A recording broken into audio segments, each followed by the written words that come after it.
কেউ বলে? কেন বলে না? দুইজনকে তো মানুষ মেরে ফেলেছে। তার মানে একজনের কাজকর্ম এমন কিছু দুনিয়ায় ছিল যার কাজকর্ম আমার আল্লাহর পছন্দ হয়েছে। সূরা আলে ইমরান 4 নাম্বার পারা 6 নাম্বার পৃষ্ঠা, এটা 15 নম্বর লাইনে আছে, 140 নাম্বার আয়াতের মাঝের অংশে, ওয়ালিয়ালামাল্লাহুল্লাযীনা আমানু ওয়া ইয়াত্তাখিযা মিনকুম শুহাদা। আল্লাহ তাআলা বলেন, তোমাদের ভেতরে কিছু মানুষকে আমি শাহাদতের মর্যাদা দিয়ে ধন্য করি। কাকে? যার প্র্যাকটিক্যাল লাইফ আমার ভালো লাগে, যার জীবনটা আমার পছন্দ হয়, আর যার ঈমান আছে। এই দুইটা গুণ আমি যখন দেখি যে না, লোকটার ঈমান আছে এবং লোকটার কাজকর্ম আমার পছন্দ হয়, তখন তাকে আমি সাধারণভাবে মরণ দেই না, তাকে শাহাদতের মরণ দিয়ে ধন্য করি।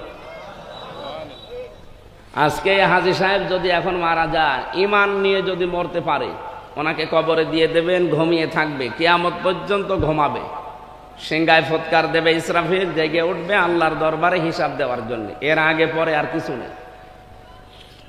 কিন্তু উনি যদি শাহাদতের মরণ পায়, কবরে দেওয়ার সঙ্গে সঙ্গে উনি ঘুমাবে না।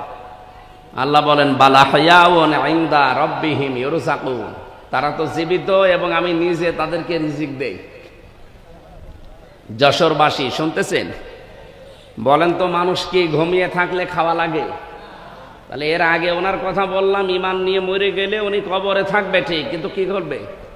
ঘুমিয়ে থাকবে। বলেন বলেন, ঘুমিয়ে থাকলে খাওয়া লাগে? কিন্তু শাহাদতের মরণ পেলে ঘুমাবে না, জিন্দা থাকবে, জীবিত থাকবে, আল্লাহ নিজে খাওয়াবে। আর খাবার খাওয়ালে কি হয়? রক্ত, গোশত, চর্বি এগুলো তৈরি হয় না? তাহলে যারা শহীদ হয়ে গেল 2024 সালে, 1971 সালে যারা শহীদ হয়েছে, এই মানুষগুলো কিন্তু মারা যায়নি, এই জন্য মরে গেছে কথা বলা যাবে না। যারা শহীদ হয় এদেরকে যদি কেউ বলে মরে গেছে, তার গুনাহ হবে।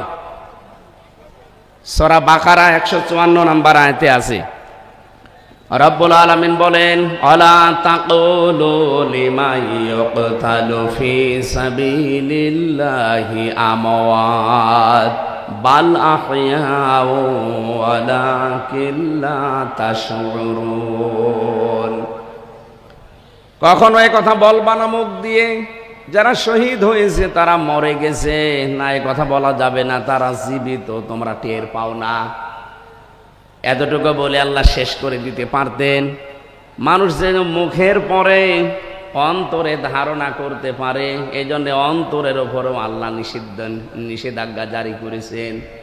ওয়ালা তাহসাবান্নাল্লাযীনা কুতিলু ফি সাবিলিল্লাহি আমওয়াতা বাল আহইয়াউন ইনদা রাব্বিহিম ইউরযাকুন। বলেন আল্লাহু আকবার।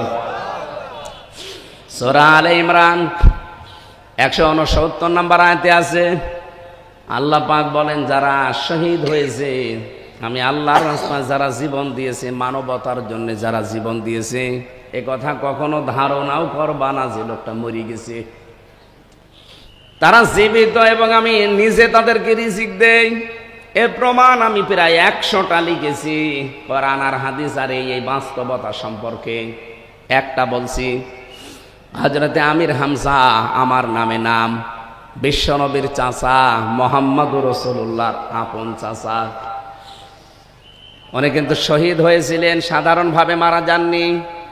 তাকে 70 টুকরা করেছিল কাফেরেরা, এমনকি বিভিন্ন জায়গায় তার টুকরাগুলো ছড়িয়ে দিয়েছে। নবীজি তার লাশ টুকরাগুলো সাহাবায়ে কেরামকে দিয়ে বললেন, এক জায়গায় করো। 3টা টুকরা শরীরের পাওয়াও যায়নি, কাফেররা জবাই করেছে, টুকরা টুকরা করে বিভিন্ন পাহাড়ের পাদদেশে ছড়িয়ে দিয়েছে। ওরা লাশের টুকরাগুলো এক জায়গায় করে দেখলেন 3টা জায়গা মেলে না, তার মানে 3 টুকরার পাওয়া যায়নি। নিজের চাদর দিয়ে নবীজি তার লাশটা ঢেকে দিলেন। শহীদ যারা হয় তাদেরকে যেহেতু গোসল দেওয়া হয় না, কথা বুঝতেছেন? ওনাকে গোসল দেওয়া হয়নি, মাথা থেকে হাঁটু পর্যন্ত চাদর দিয়ে ঢাকা, কিন্তু পা ঢাকতে চায় না। নবীজি নিজে পাহাড়ের লতা পাতা দিয়ে তার পাটা ঢেকে দিলেন। জানাজার নামাজ শেষ করে কবরে দিলেন, নিজে দোয়া করলেন মাটি দেওয়ার পরে, রব্বুল আলামিন আমার চাচা আমির হামজার আজকের এই দিন পর্যন্ত আমি তার উপরে খুশি আছি। হে আমার মালিক, হে আমার আল্লাহ, তুমি আমার চাচা হামজার উপরে খুশি হয়ে যাও। নবী যে পৃথিবীতে মাত্র 2 জনের জন্য এই কথা বলেছিলেন। এই এদিকে তাকান, হযরতে আব্দুল্লাহ যুল বাদাদাইন রাদিয়াল্লাহু তাআলা আনহু, তিনি ঈমান আনতে গিয়ে পরনের কাপড় পর্যন্ত আনতে পারেন নাই। এই লোকটা যেদিন শহীদ, তার মানে উনি জ্বরে মারা গিয়েছিলেন, কিন্তু শাহাদতের মরণ পেয়েছেন। নবীজি তার হাতে একটা বাকল বেঁধে দিয়ে বলেছিলেন, আমি আব্দুল্লাহর রক্ত কাফেরদের জন্য হারাম করে দিলাম। সাহাবী ডুকরে কেঁদে উঠে বলে, হে রাসূল, আমি চাইলাম আমার জীবনটা দিয়ে শহীদ হতে, কারণ শাহাদতের মর্যাদা আমি জানি, আর আপনি কাফেরদের জন্য আমার রক্তটাই হারাম করে দিলেন। বিশ্ব নবী বলেন, আব্দুল্লাহ, তোমার যে অ্যাক্টিভিটিস আজকের এই ময়দানে আমি দেখেছি, এখন যদি তুমি জ্বরে পড়েও মারা যাও, কিয়ামতের দিন আল্লাহ তোমাকে শাহাদতের মর্যাদা দান করবে। এই লোকটা যেদিন ইন্তেকাল হয়, শাহাদত বরণ করে, নবীজি নিজে তার কবর খুঁড়ে লাশটা কবরের ভেতরে শুয়ে নিজে দোয়া করেছিলেন, রব্বুল আলামিন আজকের এই দিন পর্যন্ত আমি আব্দুল্লাহর উপরে খুশি আছি, মেহেরবানি করে তুমিও খুশি হয়ে যাও।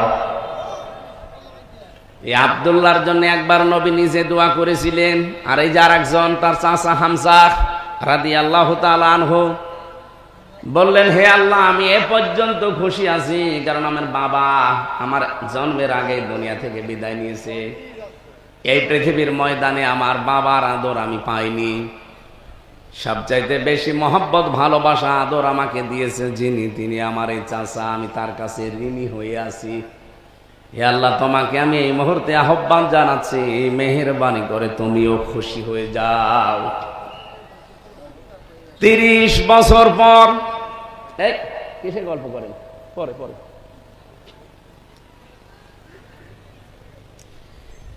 30 বছর পর তার ইন্তেকাল হওয়ার পর, শহীদ হওয়ার পরে তার কবর একবার ভেঙে গিয়েছিল। কয় বছর? 30 বছর। মদিনা একবার ব্যাপক ঢল হয়েছে, তার কবর পর্যন্ত ভেঙে গিয়েছে, রক্ত প্রবাহিত হয়ে আসছিল। হযরতে হামজার সাথে উহুদের ময়দানে ওই সময় যারা যুদ্ধ করেছিল তাদের বয়স হয়তো 20-22 বছর ওই সময়। এখন তারা মুরব্বী হয়ে গেছে, এখন তাদের বয়স 55 বছর, 60 বছর বয়স। রক্ত অনুসন্ধান করতে গিয়ে দেখে 30 বছর আগে মুহাম্মদ রাসূলুল্লাহর চাচা হযরতে হামজাকে কাফেররা যে জায়গায় কোপ দিয়েছিল, ওই সমস্ত জায়গা দিয়ে এখনো ফিনকি দিয়ে রক্ত বের হয়ে আসতেছে। আমার প্রশ্ন হচ্ছে, উনি যদি খাবার না খাবে, 30 বছর ওনার শরীরে রক্ত তৈরি হলো কি করে? কি কথা বলে না? এখানে শাহাদতের মরণ যারা পেয়েছে, এই মানুষগুলো সত্যি বলছি, আপনি আন্দাজে তাদেরকে মরে গেছে কথা বলতে পারবেন না, মুখ দিয়ে বলাও নিষেধ, অন্তরে ধারণা করাও নিষেধ।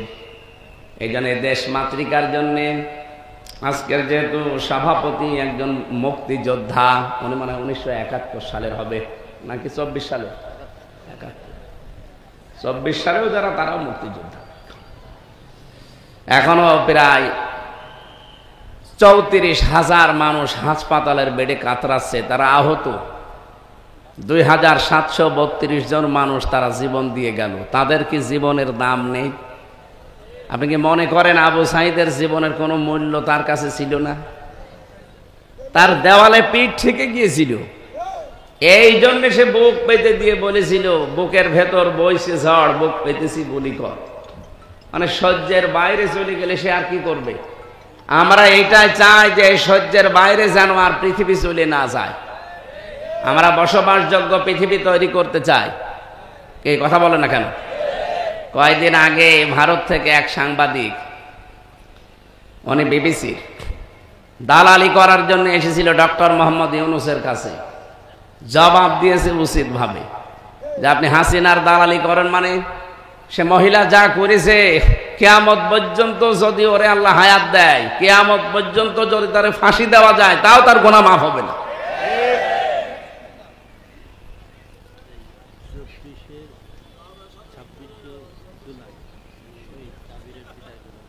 আলহামদুলিল্লাহ। সম্মানিত ভাইরা, আমরা যে কথা বলতে চাচ্ছিলাম যে আগস্টের 5 তারিখের আগের পরিবেশ আর এই মার্চের 20 তারিখের পরিবেশ এক আছে? এক নেই। আল্লাহ যেহেতু সময়টা পাল্টিয়ে দিয়েছে, মালয়েশিয়া, সিঙ্গাপুর, থাইল্যান্ড এই দেশগুলোতে আল্লাহর হুকুম, মালয়েশিয়ায় কিছু আছে, থাইল্যান্ডে, সিঙ্গাপুরে আল্লাহর বিধান ওরা মানে না। এমনকি আল্লাহ একজন আছে বিশ্বাসও করে না, কিয়ামতে জবাব দেওয়া লাগবে বিশ্বাসও করে না, কিন্তু তাদের জীবনযাপনের মান অনেক উপরে। আমি সেই কয়েকদিন ছিলাম, চিন্তা করছিলাম যে এত উপরে তারা গেল কি করে। আল্লাহর বিধান না মানলে তো আল্লাহ এই পর্যায়ে মানুষকে দিতে পারে না। তারা আল্লাহকে বিশ্বাস করে না ঠিক, কিন্তু আল্লাহর যতগুলো বিধান আছে, কিছু বিধান দেখলাম নেই, কিন্তু বাকিগুলো যা মানে পুঙ্খানুপুঙ্খানুভাবে মানে। নবীজির হাদিস ছিল, যারা পরিষ্কার পরিচ্ছন্নতা থাকে তারা ইমানের অর্ধেক পূরণ করে ফেলে। এই হাদিস কোনোদিন শুনেছেন? পরিষ্কার পরিচ্ছন্নতা ইমানের অর্ধেক, শোনেননি? আল্লাহর নবী কিন্তু ইমানের অঙ্গ বলেননি, ইমানের অর্ধেক, নিসফুল ঈমান। অথচ এইটাই এই দেশগুলোতে আমি দেখি আসলাম, এত পরিষ্কার। হ্যাঁ, ওদের অভ্যাসই হয়ে গেছে ওইটা। একটা বাচ্চা ছেলে যদি থুতু ফেলার, কপ ফেলার দরকার হয়, নির্ধারিত জায়গা আছে, কষ্ট করে রেখে 1-1.5 মাইল 2 মাইল গিয়ে ওই জায়গায় ফেলে, যেন জায়গাটা পরিষ্কার থাকে। আমাদের দেশে যদি এইরকম সিস্টেম চালু করতে পারতাম, হ্যাঁ, চালু করা সম্ভব ছিল। মালয়েশিয়া যদি দাঁড়িয়ে যেতে পারে, এত পরিষ্কার পরিচ্ছন্ন তারা হতে পারে, আমরা পারবো না কেন? আমরা পারতাম। কিন্তু আমাদের দেশ থেকে যা পাচার হয়েছে, এই পাচারকৃত সম্পদগুলো যদি এই দেশে ব্যয় করা হতো, এই দেশটা মালয়েশিয়ার আগে দাঁড়িয়ে যেত। কারণ তাদের এত বড় দেশ, বাংলাদেশের চাইতে মালয়েশিয়া 5 ডবল বড়। পুরা দেশ ঘুরতে আমার প্রায় 10 দিন সময় লাগবে, এত বড় দেশ।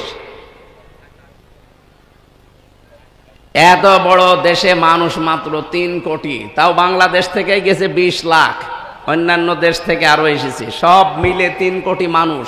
এত বড় বিশাল দেশ, তাদের মানব সম্পদ নেই, এমনিতেই সম্পদ আল্লাহ দিয়েছে, ওইগুলো রিফাইন করে তারা ব্যবহার করে। আর আমাদের আল্লাহ কিছু না দিক, আমাদের দেশে 18 কোটি মানব সম্পদ আছে। এইটা থাকলে আর লাগে কি?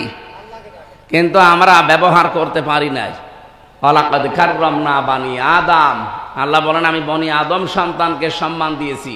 আল্লাহ কি বলেছে আমি মুসলমানকে সম্মান দিয়েছি? বলেন বলেন। অথচ সবচাইতে বেশি আতঙ্কে 54 বছরে আমরা কাটালাম, যারা মানুষ তারা এখনো পর্যন্ত আতঙ্ক। পশু পাখির এত আতঙ্ক নেই, মানুষের যত এখন আতঙ্ক। এটা যেন দূর করা যায়, সেই ব্যবস্থা করা লাগবে না? যারা দায়িত্বে আছে তারা চেষ্টা চালিয়ে যাচ্ছে যেন এ দেশটা পরিচ্ছন্ন হয় এবং শান্ত হয়। এটার জন্য সর্বোত্তম বিধান আল্লাহ রাব্বুল আলামিন, যেহেতু রমজান মাস, কিভাবে শান্ত হবে পৃথিবী, পরিচ্ছন্ন হবে, সেই কথাগুলো আমরা তেলাওয়াতকৃত আয়াত থেকে তাফসীর আকারে কথা শুনবো ইনশাআল্লাহ। বক্তব্য দেওয়ার শুরু করছি, আগে ফিলিস্তিনি মুসলমানদের জন্য দোয়া করছি। তামাম দুনিয়ার সব মুসলমান একটা শরীরের মতো। কোন জায়গায় যদি কোনো মুসলমান কষ্ট পায়, আপনার পৃথিবীর এক প্রান্তে যদি আপনি থাকেন আর সংবাদ শোনেন, আপনার বলা লাগবে আহ ও। যদি এটা আপনার ভেতরে না আসে, আপনি বুঝবেন আপনার ইমানে প্যারালাইজ হয়ে গেছে। কত ছোট্ট ছোট্ট শিশুকে তারা ধোঁকা দিয়ে বোকা বানিয়ে ঘরে নিয়ে বোম বাস্টিং করে মেরে ফেলতে। এই দৃশ্যগুলো দেখার পরে যে মানুষগুলো এখনো কান মুখ নাড়ে না, 57টা মুসলমান রাষ্ট্র পৃথিবীতে, এরা যদি আজ এক হয়ে কালকে ঘোষণা দিয়ে দিত যে ফিলিস্তিনের এই অত্যাচার যদি বন্ধ না হয়, বিশ্বের অমুসলিম দেশ যারা আছে তাদের সাথে সব সম্পর্ক কাট, ওরা এমনি ভয় পেয়ে যেত। আমাদের যে পাশের প্রতিবেশী দাদা বাবুরা, এদের সব চাইতে বেশি ভয় মরণের ভয়। কারণ আমার 17, 18, 19 এই সমস্ত সালগুলোতে বাংলাদেশে কথা বলতে দিত না। আমি থাকতাম দাদাদের দেশে। আমার কলকাতা, আসাম, ত্রিপুরা এই সমস্ত জায়গায় এমন কোনো জায়গা নেই যে আমি সেখানে যাইনি, যে দেখেছি ওদের আচরণগুলো। ওই মানুষগুলো সবচাইতে বেশি ভয় পায় মরণকে। এটা কোরআনেরও কথা, ওয়ালা তাজিদান্না আহরাসান নাসি আলা হায়াতি ওয়া মিনাল্লাযিনা আশরাকু। হে নবী, জীবনের উপরে সবচাইতে বেশি মায়া দেখতে পাবেন আপনি 1 নম্বরে মুশরিক যারা, তাদেরকে। তো ওরা যেহেতু মুশরিক, এজন্য সবচাইতে বেশি ভয় পায় মরণকে। বাংলাদেশ শুধু ডক্টর মোহাম্মদ ইউনূস একটু টাচ দিয়েছিল যে 7 সিস্টার কিন্তু থাকবে না, এমনি নরম হয়ে গেছে। আমাদেরকে ভয় দেখিয়েছে যে আমরা খাবার দেব না, পেঁয়াজ দেব না, আলু দেব না, না খেয়ে বাংলা মরবে। আরে ভাই, আমাদেরকে মানুষ ভয় দেখায়। বাংলাদেশে আমরা আর যাই করি, আমরা মুসলমান। নামাজ কম পড়তে পারি, রোজা কম রাখতে পারি, আমরা মুসলমান না? আমাদের তো বছরে 1 মাস না খেয়ে থাকা ফরজ, আর সেই মাস, এই মাস চলছে না সেটা। আর আমাদেরকে খাবারের ভয় দেখিয়ে নিজেরাই ভয় পেয়েছি। এখন তাদের আলু, তাদের পেঁয়াজ এই বর্ডারে এসে পৌঁছে। এখন বলতেছে আসেন কলকাতায়, 100 টাকার প্রায় 25 টাকা আপনাদের আর নেওয়া হবে না, মাফ করে দেওয়া হবে। পাগল হয়ে গেছে। এই জন্য ওদের সবচাইতে বেশি ভয় কিসের ভয়? মরণের ভয়। আজ বিশ্বের 257টা দেশ, মাত্র 57টা দেশ আমরা মুসলিম, 200টায় সব অমুসলিম। গাজায় এই অত্যাচার, জুলুম, নির্যাতন যদি বন্ধ না হয়, আমার মনে হয় এখন ইমানের দাবি এই 57টা মুসলিম রাষ্ট্রের প্রধানরা এক বাক্যে যেন জাতিসংঘকে বলে, সব দেশের সাথে ব্যবসা বাণিজ্য সব কাট, সম্পর্ক আমাদের ছিন্ন। দাদাদের মাথা খারাপ হয়ে গেছে আমাদের কিছু আচরণে। কারণ আমরা এখন চায়নার সাথে, তুরস্কের সাথে, পাকিস্তানের সাথে, রাশিয়ার সাথে ব্যবসা বাণিজ্য আরম্ভ করেছি। দাদা পাগল হয়ে গেছে। পৃথিবীর মানুষ আমরা দেখি মাটি খুঁড়লে তারা তেল পায়, গ্যাস পায়, আর ওই শয়তানরা শুধু মাটি খুঁড়লে নাকি মন্দির পায়, তাও যেখানে সেখানে না, শুধু মসজিদের নিচে। আপনি দেখেননি কতগুলো মসজিদের নিচে ওরা মন্দির পেয়েছে, এই কথা বলে ভেঙে ফেলেছে। আল্লাহর ঘর যারা এভাবে টুকরা টুকরা করতে পারে, তারা যেন এটা খেয়াল করে। আমরা স্মরণ করাচ্ছি, এটা রেকর্ড হচ্ছে, ওরাও শুনছে। তারমিহিম বিহিজারাতিন মিন সিজ্জিল ফাজআলাহুম কাআসফিম মাকুল। 1500 বছর আগে ওদের বাপ দাদারা আব্রাহা কাবা ঘর ধ্বংস করতে এসে তারা কিন্তু একেবারে কাসফিম মাকুল হয়ে গেছে। কি? এই যে গরু, ছাগল, বিভিন্ন পশু পাখি খাবার খাওয়ার পরে যেটা উগরিয়ে দেয়, কেমন লাগে দেখ, ঠিক তাদের অবস্থা ওই হয়েছিল।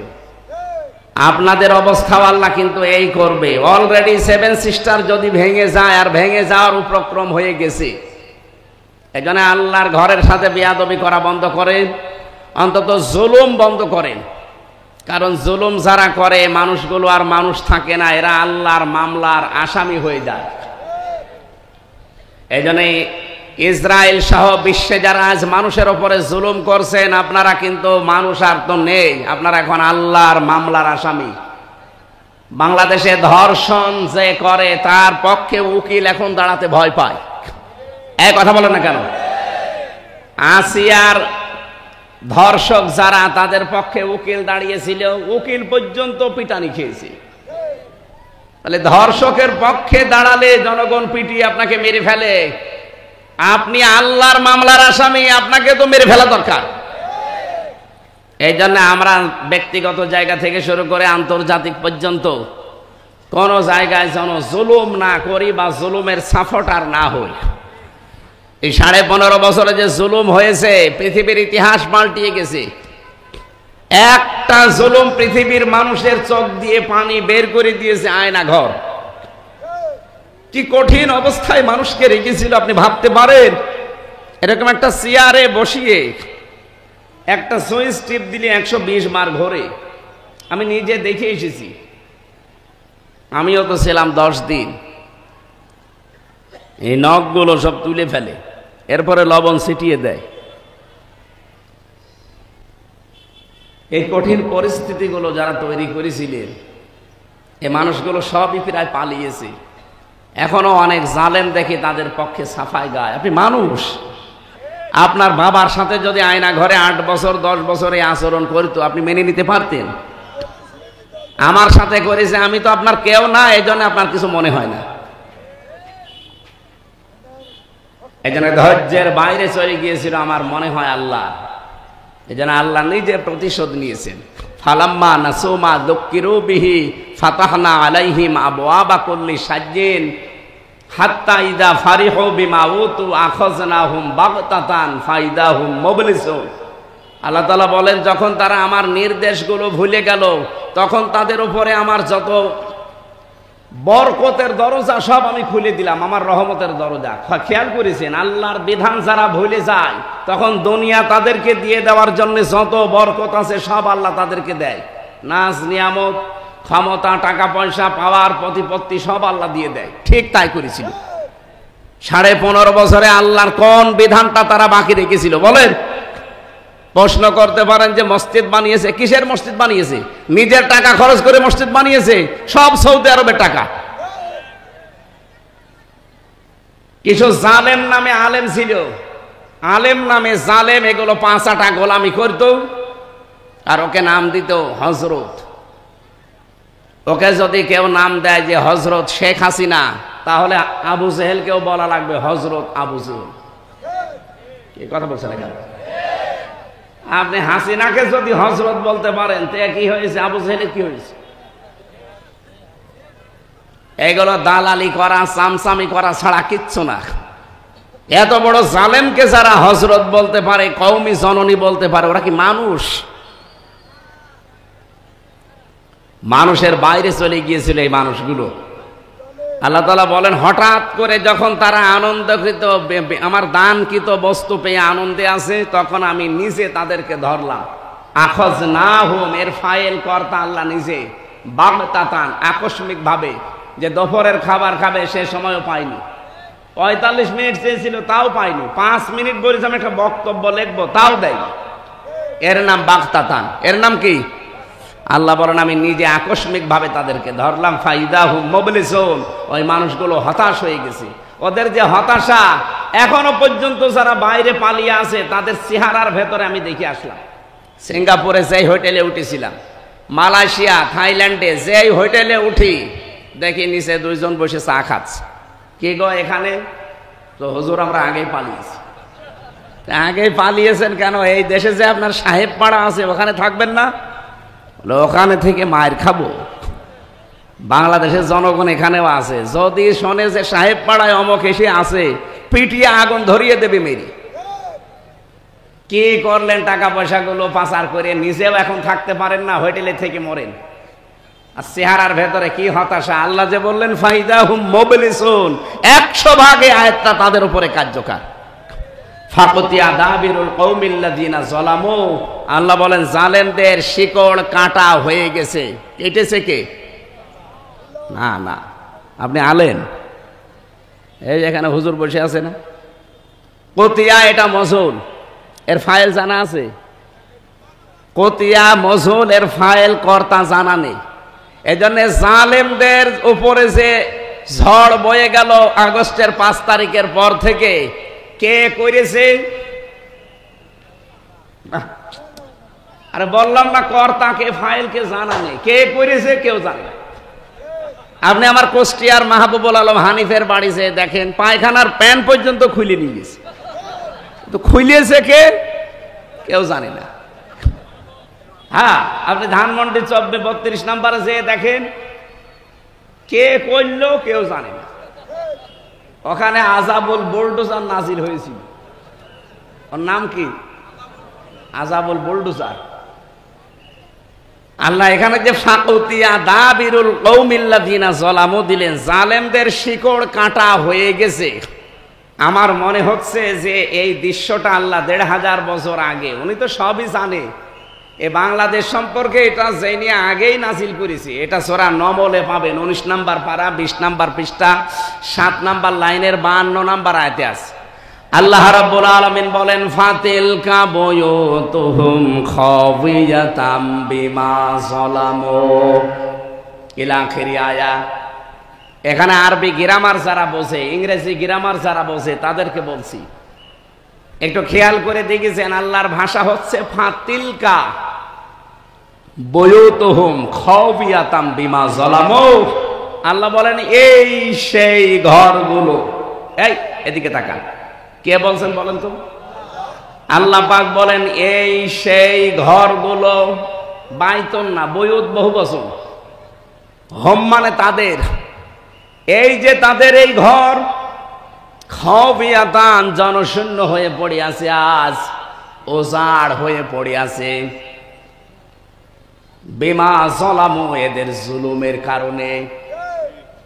আল্লাহ পাক বলেন এই যে জায়গাগুলোতে জুলুম হয়েছিল এর জন্য পুরা জায়গাটাও অভিশপ্ত হয়ে গেছে।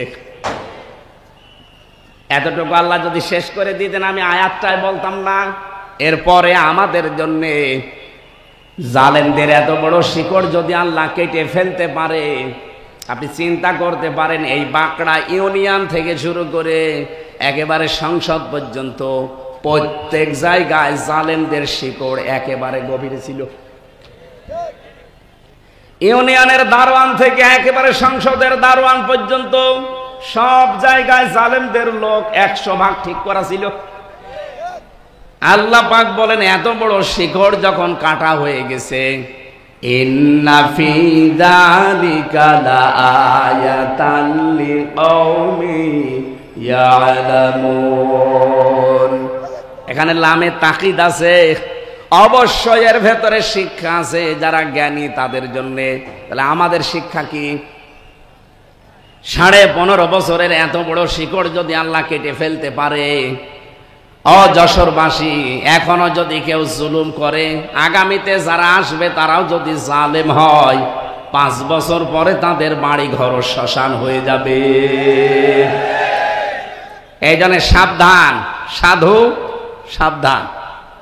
কি কথা বলেন না কেন? নাকি ওনার শক্তি এখন আর নেই? বলেন আছে কিনা? যেন আমরা যেন সাবধান হই। জালেমরা মামলার আসামি, হামজার কার?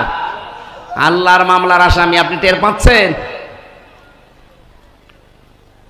আমরা রমজানুল মোবারকে আছি, আপনারা রমজান সম্পর্কে কথা শুনছিলেন। আমরা সেরকমই একটা আয়াত সূরা বাকারার 185 নম্বর আয়াতের প্রথম অংশ পড়েছি। আমার মাথার ভেতরে এই আয়াত সম্পর্কে যত কথা আছে, আমি যদি কিয়ামত পর্যন্ত হায়াত পাই আর কিয়ামত পর্যন্ত বলতেই থাকি, কিয়ামত এসে যাবে, তাও এই আয়াত শেষ হবে না, এত কথা আছে। আমরা সামারাইজ করে করে খুব অল্প সময়ে ডেলিভারি দেবো ইনশাআল্লাহ। আল্লাহ পাক বলেন শাহরু রমাদান। এদিকে খেয়াল করবেন, আমি গতানুগতিক কথা বলতে চাই না, যা বলি চিন্তা ভাবনা করে গবেষণামূলক কথা বলি। পুরা কোরআনে আল্লাহ 12টা মাসের নাম কোন জায়গায় আপনারা পেয়েছেন কিনা আমি জানি না, পেয়েছেন আলেম পেয়েছেন? এই একটা মাসের নাম আছে কোরআনে, কি নাম? রমজান। বলেন বলেন। পুরা কোরআনে আপনি পাবেন 12টা মাসের নাম একবারে আছে। ইন্না ইদ্দাতাশ শুহুরি ইনদাল্লাহি 12 শাহরান ফি কিতাবিল্লাহ ইয়াওমা খালাকাস সামাওয়াতি ওয়াল আরদা মিনহা আরবাতুন হুরুম। এটা সূরা তাওবার 36 নম্বর আয়াতে আছে। আল্লাহ পাক বলেন আসমান আর জমিন যেই দিন তৈরি করি, ওই দিন আমার কিতাব কোরআনে, এদিকে তাকান, আসমান জমিন যেই দিন বানিয়েছি ওই দিন আমার কিতাব কোরআনে কারিমে 12টা মাসের নাম আমি লিখে দিয়েছি। কয়টা? কিন্তু কোরআনে কারিমে আপনি 12টা মাসের, এই মুহররম, সফর, এরপরে রবিউল আউয়াল, রবিউল সানি এরকম পাবেন না, রজব, শাবান, খালি একটা মাসের নাম আছে। আল্লাহ বলেন 12টা মাসের নাম আমি আমার কিতাবে লিপিবদ্ধ করে রেখেছি।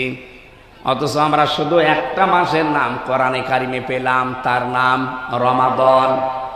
রমজান শব্দের শাব্দিক অর্থ হচ্ছে জ্বালিয়ে দেওয়া, পুড়িয়ে দেওয়া, শেষ করে ফেলা।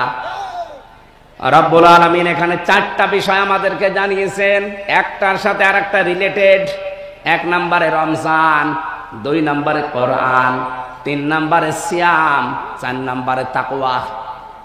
আজকের তেলাওয়াত কিন্তু আয়াত থেকে 4টা বিষয় একটার সাথে আরেকটা যেহেতু লাগানো আছে আমরা মিলিয়ে নিয়ে বাড়ি যাব ইনশাআল্লাহ। থাকবেন না আর ঘন্টাখানিক না, আধা ঘন্টা থাকলে হবে। প্রথম নাম্বার বলছিলাম শাহরুর রমাদান। আল্লাহ পাক বলেন এই সেই মাস যার নাম, আরো জোরে বলেন, কেউ যদি রমজান এই শব্দটা উচ্চারণ করে সওয়াব পাওয়ার নিয়তে, নবীজি বলেন কমপক্ষে তার আমল নামায় 50টা নেকি হবে। র মিম দাদ আলিফ নুন কয়টা? 5টা অক্ষর আগে, এক একটা অক্ষরে 10টা করে নেকি হয়। 5 দোকানে 5 10-এ 50টা নেকি হবে। এই জন্য রমজান বললে আপনি জোরে বলবেন। আল্লাহ বলেন এই সেই মাস যার নাম, আরো জোরে, কি রমজানের সাথে কি? আল্লাযী উনজিলা ফীহিল কোরআন, যে মাসে আমার কোরআন আমি নাজিল করলাম। যশোরবাসী, আমার প্রশ্ন হচ্ছে কোরআন নাজিল হয়েছে মাত্র 1500 বছর আগে, আর রমজান মাস আল্লাহ বানিয়েছি দুনিয়া তৈরি করার সময়। তাহলে একে 1500 বছর আগে এই মাসের বয়স। এর বয়স কত কোটি কোটি বছর বলেন তো? পৃথিবী যেদিন তৈরি হয় ওই দিন আল্লাহ আসমান জমিন বানানোর সময় তার কিতাবে 12টা মাসের নাম লিখেছিলেন, তার ভেতর রমজান আছে না? তাহলে মানে রমজান কোরআন শরীফ নাজিল হওয়ারও অনেক আগেও ছিল, কিন্তু রমজানের এই মর্যাদা মূল্য ছিল না। যার কারণে রমজানের মর্যাদা মূল্য আল্লাহ বাড়িয়ে দিয়েছেন, তার নাম হচ্ছে কোরআন। বিবাহের ক্ষেত্রে আমরা যখন দেখি 5000 বরযাত্রী গেছে, কিন্তু বর যায়নি। মেয়ের বাবা যা খাওয়া দাওয়া দিয়েছিল সব এবার তুলে নেবে, যদিও বরযাত্রী যাওয়া জায়েজ নেই। এই এলাকায় কি বরযাত্রীর সিস্টেম আছে? না, এই সিস্টেম যেহেতু মুসলমানদের ধর্মে নেই, এটা হিন্দুদের ধর্মে আছে, তারা পালন করুক। আমরা এটা আজকে থেকে তওবা করা লাগবে। বরযাত্রী দাওয়াত দিলেও যাবেন না। হ্যাঁ, অলিমা আছে, ইসলামে অলিমা করে।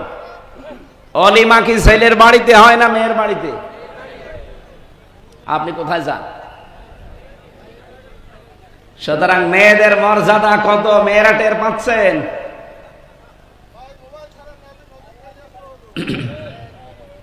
আমার ভাইরা, এই কি বলে কথা কথা বলা যাবে না ভাই। এই আপনি তো ডিস্টার্ব করেন দেখছি ভাই, আপনি এদিকে সরে বসেন দরকার। সম্মানিতা মা বোনেরা, এরকম প্রায় 27টা সম্মানের কথা পেয়েছি আমি। আজকে থেকে মেয়ের বাবা যারা আছেন, মেয়ে বিয়ে না হয় না হোক, এই বরযাত্রী খাওয়ানো যাবে না। আর যারা বরযাত্রী খেতে যান, আপনি তো একেবারে ছোট লোক, ইতর। কোন কারণে যান আপনি? 18 বছর 20 বছর 22 বছর এত কষ্ট করে মেয়েটা লালন পালন করে আপনারা দেখছে, এরপর আবার 2000 মানুষ খাওয়ানো লাগবে। আপনি কি রাস্তায় থালা নিয়ে বসতে পারেন না? আমি চাইবো আজকে থেকে বরযাত্রীর দাওয়াত দিলে আমরা যেন আর কেউ না যায়। কি বরযাত্রী যাওয়া জায়েজ আছে? মেয়ের বাবার বাড়ি থেকে তার মন মতো, তার খুশি ছাড়া, তার অনুমতি ছাড়া একটা পান খাওয়াও জায়েজ নেই। আরো মরণের খাওয়া খায়। অলিমা করা জায়েজ আছে, কিন্তু অলিমা করে না। হাজী সাহেব অলিমা করেছেন? হ্যাঁ, আলহামদুলিল্লাহ, এই তো একটা পুরুষ মানুষ পেয়েছি। আমি যে বলছি আমিও তো পারিনি, কারণ আমি ওই সময় এত সচেতন ছিলাম না।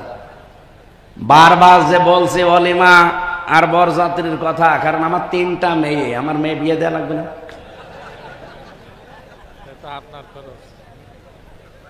সম্মানিত মা বোনেরা, অনেক সম্মান দিয়েছে ইসলাম আপনাদেরকে, আপনারা জানেন না। এই জন্য নারীবাদী যারা আছে, এদের কথা মতো নিজের জীবন যৌবন বিলিয়ে দিন।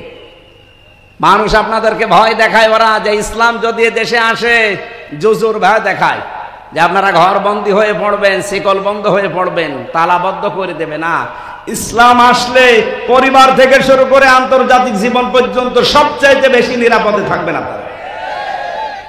খালি ইসলামটাকে আসতে দেন দেশে। পরিবেশ দেখেন আপনাকে কোথায় নিয়ে যায়। নবীজি জানিয়েছেন একটা মেয়ে হলে একটা জান্নাত, দুইটা মেয়ে হলে দুইটা জান্নাত, তিনটা মেয়ে হলে তিনটা জান্নাত। এমনি না, এর অনেকগুলো কারণ আছে। আমরা যেটা বোঝাচ্ছিলাম যে একটা বিয়েতে আমরা বরকে সবার উপরে মনে করি, সে না হলে বরযাত্রীর কোনো মূল্য থাকে না। আল্লাহ পাক বলেন 12টা মাস এরও কোনো মূল্য নেই আমার কাছে। রমজানেরও মূল্য ছিল না, শুধু মূল্য হয়েছে কোরআনের কারণে। অথচ এখানে 1000 মানুষ যদি থাকে, আমার মনে হয় 998 জন কোরআন শরীফ পড়েও না, বসেও না। তা আপনার মর্যাদা বাড়াবে আল্লাহ কিসে? রোজা কি শুধু না খেয়ে থাকার নাম? আল্লাযী উনজিলা ফীহিল কোরআন, আল্লাহ পাক বলেন আমি কোরআন এই মাসে নাযিল করেছি হুদাল লিন্নাস, মানুষদেরকে পথ দেখানোর জন্য। বায়্যিনাতিম মিনাল হুদা ওয়াল ফুরকান, স্পষ্ট দলিল আর প্রমাণের ভেতরে দেওয়া আছে। হুদা শব্দটা হাদিন ইসমে ফাইল থেকে যদি আপনি নিতে পারেন, এর বাংলা অর্থ দাঁড়ায় পথ প্রদর্শনকারী। পৃথিবীতে একটাই মাত্র কিতাব আছে যেটা মানুষকে হেদায়েত দিতে পারে, তার নাম কোরআন। নারী পুরুষ যারা আছেন সবাইকে আমি আজকের এই অনুষ্ঠান থেকে আহ্বান জানাচ্ছি, এখন থেকে দৃঢ় সিদ্ধান্ত নিয়ে বাড়ি যাবেন। এই রমজানের আজ এই 11-12 দিন আছে, আমি কোরআন না শিখে মরব না। শুধু কোরআন না শিখে না, কোরআন আমি বুঝতে চাই।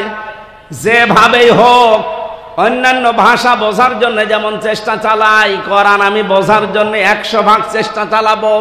আপনার বয়স এখন 60 বছর হতে পারে, আপনি যদি কোরআন পড়া, কোরআন বোঝার জন্য এখনই চেষ্টা চালান, যতদিন মরণ না আসবে আপনি তালেবে এলেম হয়ে গণ্য হয়ে যাবেন। আরে ভাই, তালেবে এলেম শুধু 5 বছর 6 বছর বয়সে তারাই না, এ মুরব্বিও তালেবে এলেম। যখন থেকেই কোরআন শোনার জন্য, বোঝার জন্য, জানার জন্য চেষ্টা চালাবে, সে নারী হোক আর পুরুষ হোক, ওই দিন থেকে সে আল্লাহর কাছে তালেবে এলেম।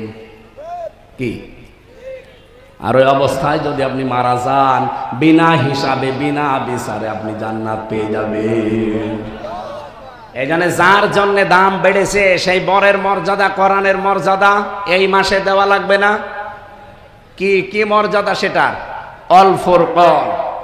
আল্লাহ বলেন এই রমজান মাস কোরআন নাজিল হয়েছে, কোরআন সামনে আছে, সত্য মিথ্যা পার্থক্য করে বাকি জীবন চালানো লাগবে।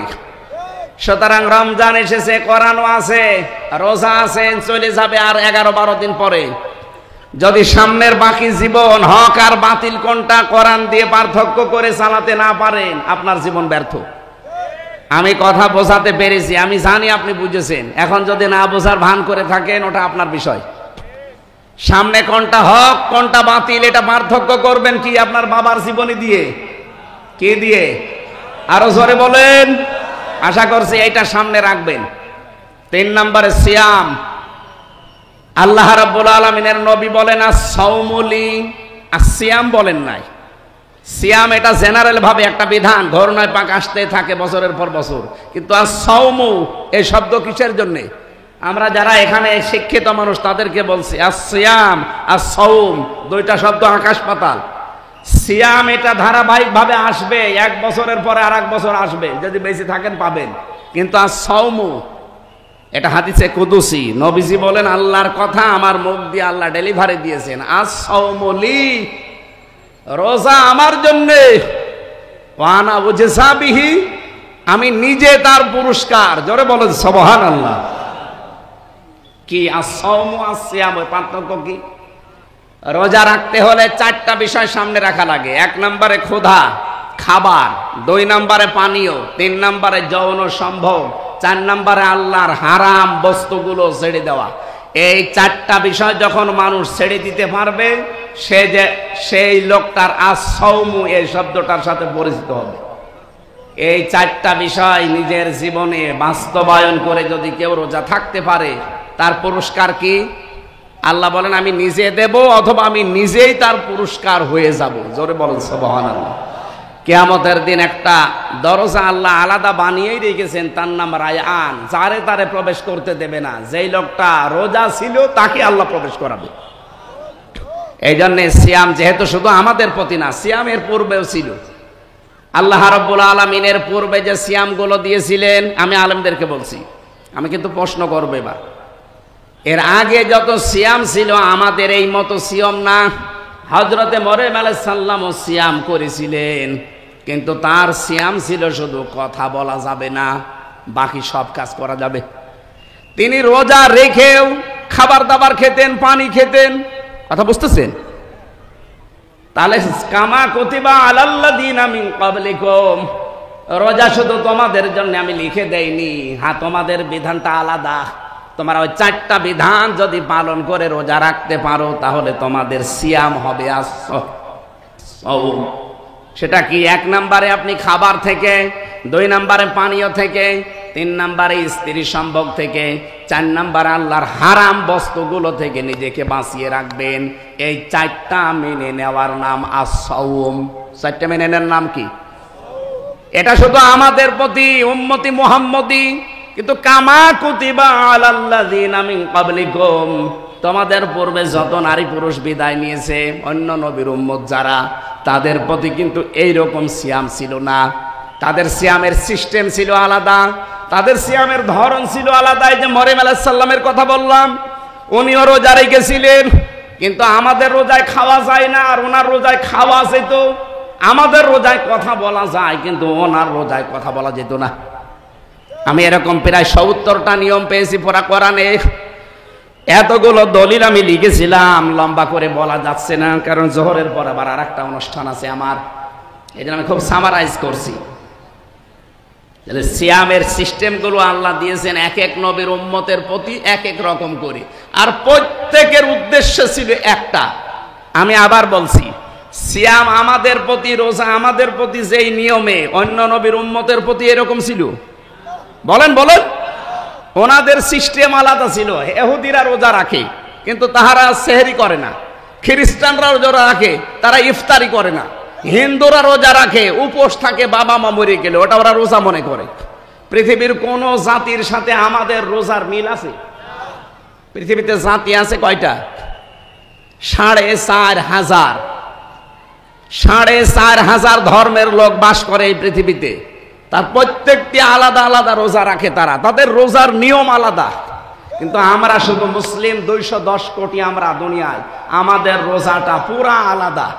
আমরা ওই 4টা শর্ত যদি মেনে না নিতে পারে, নবীজি বলেন ও না খেয়ে আছে, ও না খেয়ে থাকা আল্লাহর কোনো দরকার নেই, ও খালি শুকিয়ে আছে, এইটুকুই। তাহলে আমরা আজকে থেকে রোজার আর সিয়াম আর সাওমের পার্থক্য বুঝলাম। সিয়াম ধারাবাহিকভাবে আসতে থাকে, রুটিন, এটাই রুটিন ইবাদত, প্রত্যেক বছরে আসবে। আর সাওম এটা 4টা বিষয় মেনে নিলে এটা কিয়ামতের দিন আল্লাহ হয় পুরস্কার দেবে, নাই নিজেই পুরস্কার হয়ে যাবে।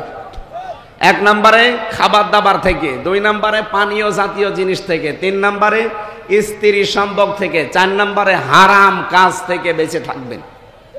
2 জন মহিলা গীবত করছিল, এটা তিরমিজি শরীফের হাদিস। এদিকে তাকান। নবীজি তার এই গীবতের কথাগুলো শুনলেন, শোনার পরে বললেন, দেখো এই 2টা মহিলা এরা হালাল জিনিস খেয়ে রোজা রেখেছে, আর হারাম জিনিস খেয়ে রোজা ভাঙছে। হালাল জিনিস কি? সেহরি করেছিল, হালাল জিনিস দিয়ে রোজা রেখেছিল, আর গীবত করে হারাম জিনিস দিয়ে রোজা ভেঙে ফেলেছে। তার মানে রোজা রাখা অবস্থায় গীবত করলে রোজা আর থাকে? এই হাদিস অনুযায়ী থাকে। আজকে 19টা রোজা পার হয়ে গেল, এখানে একজনও বুকে হাত দিয়ে বলতে পারবেন আমি সহ যে 19টা রোজায় আমি আজ পর্যন্ত কোনো দিন এই 19 দিনে কারো গীবত করিনি, গীবত শুনিনি? পারবেন বলতে? তার মানে আমাদের রোজা 19টার একটাও হয়নি। কি কথা বলেন না কেন? নবীজি ওই 2 জন মহিলাকে গীবত করতে দেখে বললেন যে ওরা হালাল জিনিস দিয়ে রোজা রেখেছিল আর হারাম জিনিস দিয়ে রোজা ভেঙে ফেলল। তার মানে ওরা কি করছিল? গীবত। বলেন বলেন। আমরা এখানে নারী পুরুষ যারাই আছে, আমাদের রোজা যে কোন জায়গায় আছে আল্লাহ ভালো জানে। এবার আসেন 4 নাম্বার, যেটা আমার কথা কি বোঝা যাচ্ছে ভাই, নাকি আমি রব্বানের কাহিনী শুরু করব? আমি চিন্তা ভাবনা করে বলছি কথা। রব্বুল আলামিন বলেন 4 নম্বরে আমি চাই তোমরা এই রোজার দ্বারা লাআল্লাকুম তাত্তাকুন, তোমরা যেন তাকওয়া অর্জন করো। তাকওয়া কি? বাংলাদেশ, ভারত, পাকিস্তান, আমি মালয়েশিয়াতে আন্তর্জাতিক সেমিনারে গিয়েছিলাম, ওই যে ইন্টারন্যাশনাল ইসলামিক ইউনিভার্সিটি মালয়েশিয়া, ওখানে সেমিনারে যাওয়ার পরে আমি আধুনিক কিছু ব্যাখ্যা জেনেছি।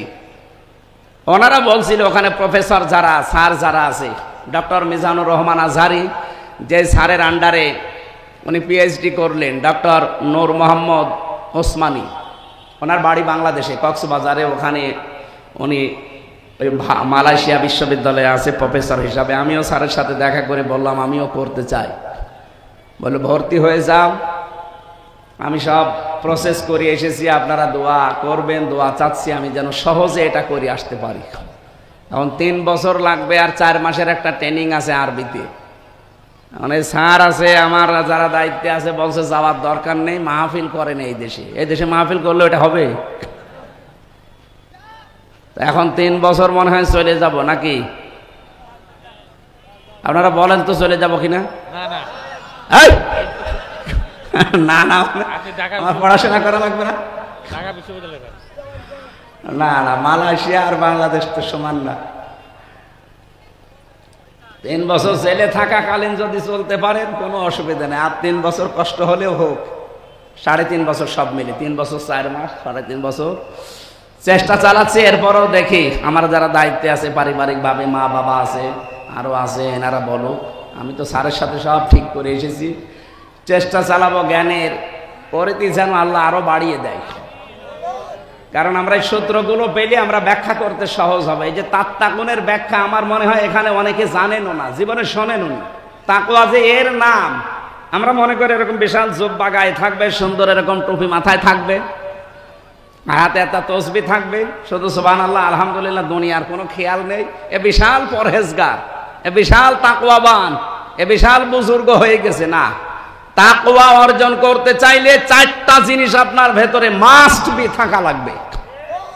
আমি প্রত্যেককে বলবো, হয় মোবাইলে তুলবেন, নাই লিখে নিয়ে এখনই বাড়ি যেয়ে মিলাবেন, আপনি কয়টা মানেন আর কয়টা এখনো মানতে পারেন না। নারী পুরুষ সবার জন্য এটা দরকার। আর আজকের ওয়াজের সামারাইজ এইটাই। 1 নম্বরে আল খাউফু মিনাল জালিল, আল্লাহর ভয় অন্তঃকরণে সৃষ্টি করা। এটা রমজানের দ্বারাই সম্ভব। আপনি যেহেতু এই 12 ঘন্টা, 14 ঘন্টা, 15 ঘন্টা সময় না খেয়ে থাকতে পারেন, সময় সুযোগ থাকলেও আপনি খান না, এরকম জায়গা নেই। এই ভয়টা যেন বাকি 11 মাস আমার জীবনে কন্ট্রোল হয়, এই ভয়টা যদি রমজানের মতো 11 মাস আপনি নিয়ে যেতে পারেন, আপনি মনে করবেন আপনার ভেতরে আল্লাহর তাকওয়া তৈরি হচ্ছে। 2 নম্বরে, আমি কিন্তু খুব সংক্ষেপে বলছি, 2 নম্বরে আল আমালু বিত-তানজিল, কোরআন অনুযায়ী আপনার আমল তৈরি করা লাগবে। বিশেষ করে বাংলাদেশ, ভারত, পাকিস্তান, এই 3টা দেশে আমি পুরাটা ঘুরে দেখেছি। এই 3টা দেশের মুসলমানেরা কোরআনের আমল করে না, আমল করে ওর বাপ দাদাদের আমল। কোরআনে কারিমে আমার আল্লাহ 500 আমল দিয়েছেন। কয়টা বলেন বলেন? 500 আমল আছে এর ভেতরে। এই 500 আমল আপনাকে দুনিয়ায় করে দেখানো লাগবে, তাহলে আপনার ভেতরে তাকওয়া আছে, এটা পরিগণিত হবে। 3 নম্বরে আল কিনায়াতু বিল কলিল, অল্পে তুষ্ট থাকবেন আপনি। আমি যত প্রথম কথা তুলেছিলাম, বাংলাদেশ দাঁড়ায় না কেন, মালয়েশিয়া দাঁড়িয়ে গেল আজ 20-22 বছরে, সিঙ্গাপুর দাঁড়িয়ে গেল আজ 18-19 বছরে, থাইল্যান্ড দাঁড়িয়ে গেল যেখানে শুধু চামড়া আর দেহ ব্যবসা ছাড়া কিচ্ছু নেই, অথচ তারা দাঁড়িয়ে গেছে আজ। আমরা দাঁড়াতে পারি না, একটাই কারণ, আমরা অল্পে তুষ্ট না, আরো চাই, আরো চাই। 15.5 বছরে 1 লোক নাকি 620টা বাড়ি বানিয়েছে। এই 6.5 মাস 7 মাস যদিও থাকতো আরো 20টা বানাইতো। ওই যে ভূমি মন্ত্রীর দায়িত্বে ছিল চট্টগ্রামের, ওনার বাড়ি হচ্ছে 620টা। একটা মানুষ বাঁচে কয় বছর? 70-80 বছর। 70-80 বছরের জন্য 620টা বাড়ি লাগে।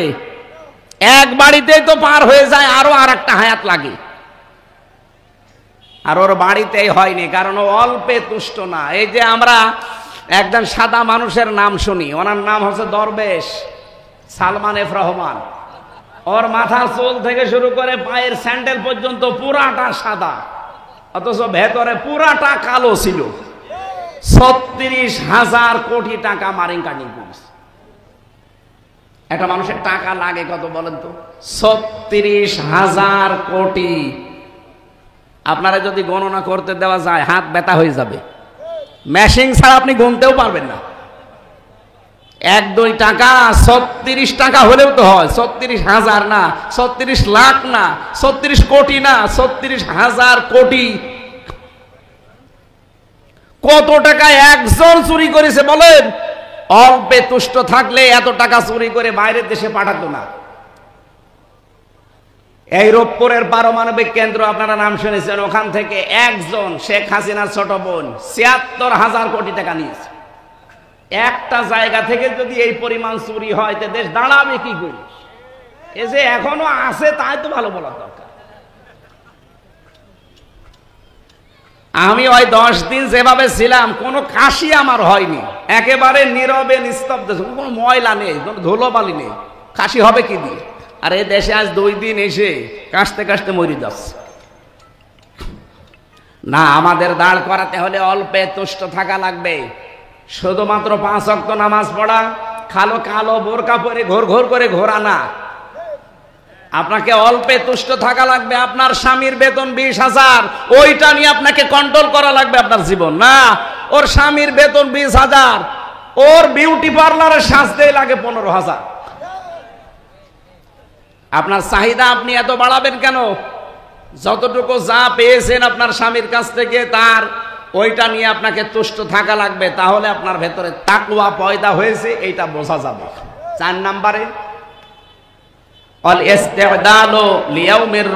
আখিরাতের পুঁজি তৈরি করার জন্য তার চিন্তা ভাবনা থাকবে। এইটাই আমাদের আসল বিষয়। আমি এখনই যদি মারা যায়, বলেন, এই এদিকে তাকান, আমার স্ত্রী আমাকে ভালোবাসে, আমি জানি, আমি বিশ্বাসও করি। বলেন তো এখন যদি মারা যায়, খুব বেশি হলেও 2-3 দিন সে কান্নাকাটি করবে। হয়তো 7-8 দিন তার খাবার দাবার এলোমেলো হয়ে যাবে।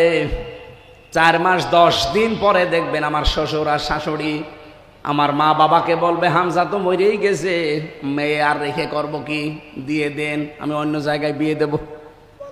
কি বলবে না? 100 ভাগ বলবে। বলবে এই কারণে, কারণ ম্যাডামের বয়স এখন কম। চিন্তা করবে আর কতদিন রাখা যায়। ঠিক 4 মাস 10 দিন পরে যদি সত্যি ম্যাডামের বিয়ে হয়ে যায় অন্য জায়গায়, মাত্র 7 দিন পরে ম্যাডাম ওর বাবার কাছে কল দিয়ে বলবে, আব্বা হামজা তো আর কি ছিল, এ জামাই 100 ভাগ ভালো, আমার সব ভুলে যাবে। কয়দিনে? বলেন বলেন। এটার নাম দুনিয়া। এই জন্য আখিরাতের পুঁজি আমাদের প্রত্যেকের দরকার। ইয়া আইয়ুহাল্লাযীনা আমানুত্তাকুল্লাহা ওয়াল তানজুর নাফসুম মা কদ্দামাত লিগাদ। ঈমানদারেরা আল্লাহকে ভয় করো, আর প্রতিটি মানুষের উচিত আগামী দিনের জন্য তার প্রস্তুতি কতটুকু আছে এটা যেন সে খেয়াল করে নেয়। কারণ চোখ বন্ধ হয়ে গেলে আপনার ছেলে আপনার না, আপনার বউ আপনার না, আপনার মা বাবাও আপনার না। হ্যাঁ, আমি আমার মা বাবার সাথে ভালো ব্যবহার করব আমার আখিরাতের জন্য, আমার স্ত্রীর সাথে আমি ভালো ব্যবহার করব আমার আখিরাতের জন্য, আমার স্বামীর সাথে আমি ভালো ব্যবহার করব, তার হক আদায় করব, এটা আমার আখিরাতের জন্য। কি কথা ঠিক আছে? যে যে জায়গায় আছি আমি সহ প্রত্যেকে যেন এইভাবে তাকওয়া অর্জন করতে পারি। বলেন আমিন। 4টা বিষয় আমি টাচ দিয়েছি, রমজান, কোরআন, সিয়াম আর তাকওয়া। আল্লাহ রাব্বুল আলামিন এই 4টা বিষয়, ফামান শাহিদা মিনকুমুশ শাহরা ফালিয়াসুমহু, এটা তৈরি করার জন্য রমজান লাগে। এই জন্য ফামান শাহিদা মিনকুমুশ শাহরা ফালিয়াসুম, তোমাদের ভেতরে কেউ যদি রোজার মাস পেয়ে যায়, আল্লাহ বলেন মাস্ট বি সে যেন রোজা রাখে। এটার দ্বারা প্রায় 70টা উপকারের কথা আমি পেয়েছি। আমি দুনিয়ার একটা উপকার বলছি, যাদের টিউমার হয়, এই যে শরীরে ভেসে ওঠে টিউমার, এমনকি চামড়ার নিচে থাকে। টিউমার কয় প্রকার হয়? 2 প্রকার, একটা ভেতরে থাকে আর একটা ভেসে ওঠে। আমার এই যে ভেসে উঠেছে একটা। 2 নম্বরে ক্যান্সার, রক্তের ভেতরে মানুষের ক্যান্সার।